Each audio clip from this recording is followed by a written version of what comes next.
Welcome back.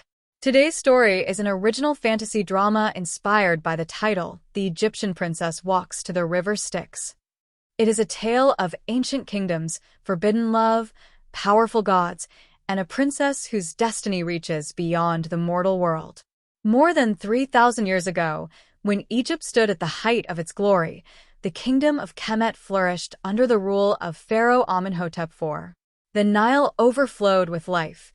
Golden temples reflected the desert sun, and the people believed the gods watched every step they took.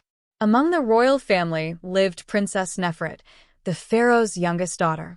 Unlike her ambitious brothers, Nefret had little interest in power or politics. She preferred spending her days inside the temple libraries, reading ancient scrolls about forgotten civilizations, mysterious prophecies, and the hidden world beyond death. The high priests often warned her that some knowledge was never meant for mortals. But Nefret's curiosity only grew stronger. One evening, while exploring a sealed chamber beneath the Temple of Anubis, she discovered a weathered stone tablet covered with symbols no scholar had ever translated. As her fingers brushed across the ancient carvings, the chamber trembled. A cold wind swept through the darkness. Then a deep voice echoed from the shadows. "Every soul has its river." Startled, Nefret turned around, but no one stood behind her. Only silence remained. That night she dreamed of a black river flowing beneath a crimson sky. Countless spirits drifted across its surface in silent boats, while a hooded ferryman waited patiently on the shore. When she awoke, one name remained fixed in her memory: the river Styx.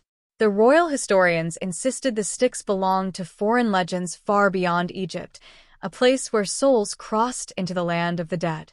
Yet every ancient scroll Nefret examined hinted that long before kingdoms were divided, the gods of many civilizations had shared the same world.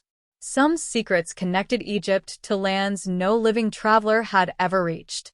Meanwhile, strange events began spreading across the kingdom. The Nile's waters dropped unexpectedly. Sacred statues cracked without explanation. Priests reported hearing whispers inside empty temples. Even the pharaoh's trusted advisors feared that the gods were growing restless. One afternoon, the kingdom's greatest oracle arrived unexpectedly at the palace. Without greeting anyone, the old woman walked directly toward Princess Nefret. She knelt before her. "The gatekeeper has awakened." The royal court fell silent. "The bridge between life and death is weakening." The pharaoh demanded an explanation.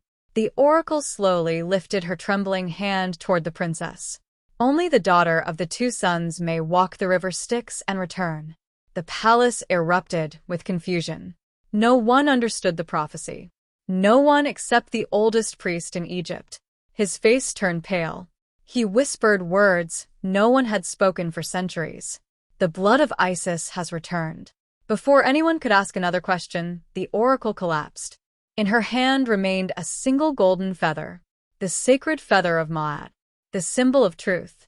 Later that evening, Nefret climbed onto the palace balcony, overlooking the Nile. For the first time in her life, the stars seemed unfamiliar.